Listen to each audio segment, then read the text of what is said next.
Gani Adams, the RRØ1STS of Yoruba land, has accused miners of hiding the terrorists and expressed concerns about the influx of northerners in Ilesha and Ile-Ife due to mining activities. We have seen camps of over 30,000 northerners in Ilesha, Ile-Ife forest. Miners hiding terrorists. Wow. This is it's not funny at all. Tinubu is going to invite Ogoni people talking about oil exploration. He has not even said anything concerning this mining. This mining of a thing is supposed to be, state of emergency, because we know that the oil is what everybody is sharing, but the issue of mining and all those golds and whatever they are mining, it's not the nation resources. Not to talk of these bandits that have been included, or whatever they call them, and that is why we have the rise of a banditry in the north and just Boko Haram. They said this is why this whole thing just escalated, just to scare people away from those areas. And now it has come to Yoruba land. Yoruba land, they are still fighting for, some people are fighting for Sharia law to take place. What is going on? The only place I know, the only region I know that will stand their ground is the southeast. But south, this our south, forget them. They don't just even get, they don't even have stand for anything. That's why you see that a lot of things are just going on there. Well, recall that the Yoruba Council of Elders and other stakeholders had issued stem warning to Boko Haram and ISWAP hibernating in the southwest region to leave immediately or face the consequences.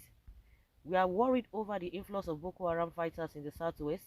We have discussed at the RRØ in council meeting, the OPC meetings, and southwest security stakeholders group. The influx of northerners in Ilesha and Ile-Ife is because of the mining activities going on there.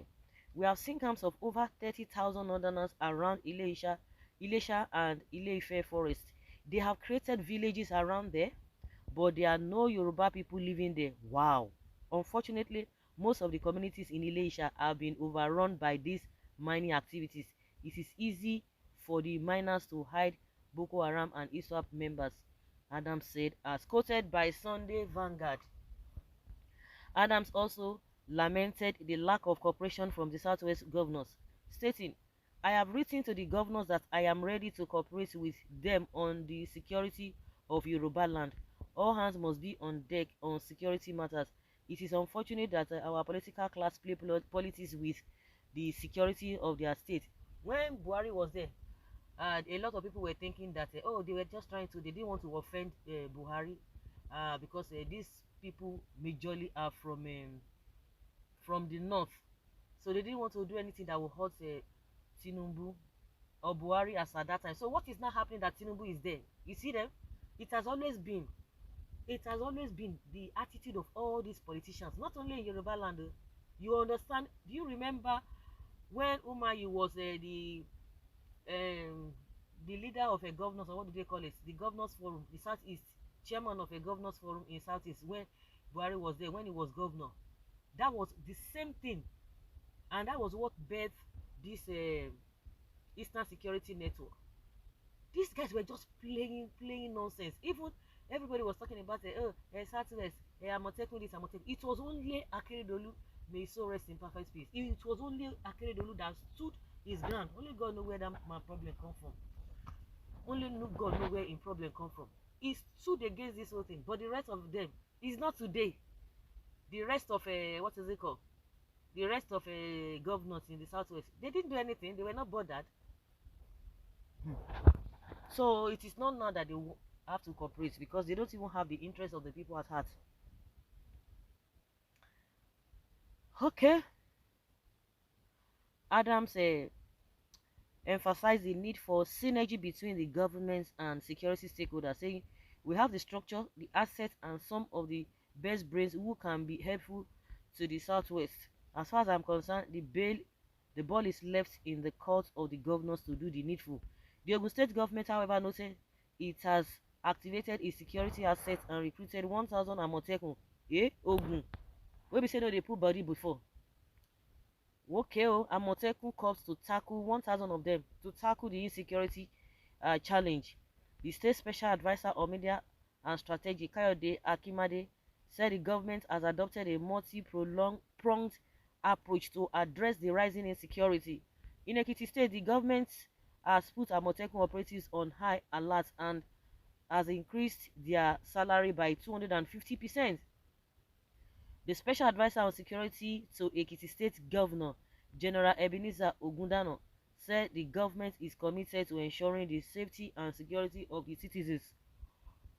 While the Yoruba Council elders nonetheless urged the Southwest governors to flush out the bandits, stating that the infiltration of terrorists into the region is a source of worry. Okay, well, now better do the needful. Now better do the needful. Looking for recognition again. Adams, Gani Adams is looking for recognition. Really? Please, is there anywhere a Yoruba man can go to North and engage in illegal mining and go free without prison action before relocation? You people should be up and doing to correct the errors. Continue making noise without taking good action to protect your people. Wait till you hear boom, boom before you know that they have arrived. You must be high on something. You that you are saying this to Gani Adams. The man is talking, so do you want him to do when he goes and bring his people now? They will not begin to quote law. These devilish politicians, they will not begin to quote law. Why did you do this? Who gave you permission? Who did this and that? Of what? Are you guys okay? Are you not in this country? No, let them give him that opportunity, and if he does not do anything, then come and tell us. Apart from that, everything must be done completely. Not when you say, oh, you have recruited people and you're not going to give them what they are going to work with. But that is even a different ballgame entirely. We are talking about how, even if it comes the other time when the so-called OPC members went to go and bomb to one place to bust the camp of all these Fulani men in Oyo State. Is it Gogon, one of those places where they were disturbing all these people?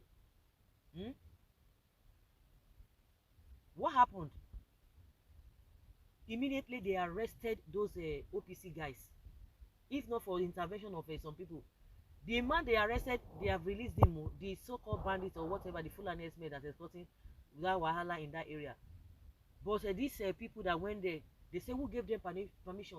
This and this and this and that. You know, a lot of people talk in this country as if they don't have sense, or they forget things, or somebody just coming who has not even been, somebody will just be making some statements. Those who have not even been following this whole thing from the beginning. The man has been talking. That was how he was talking before. When Buhari was there, they didn't listen to him. They say he was envious of a lot of people lost their lives in the process. It is embarrassingly saddening and embarrassing when one reads that state governors abandoned their God-gifted natural resources but are concerned about resources gotten from other regions, thereby giving room to terrorists, bandits, and the like. It is only when indigenous men show interest in the resources that the government will start making noise. So guys, let's say your opinion and have your take on this.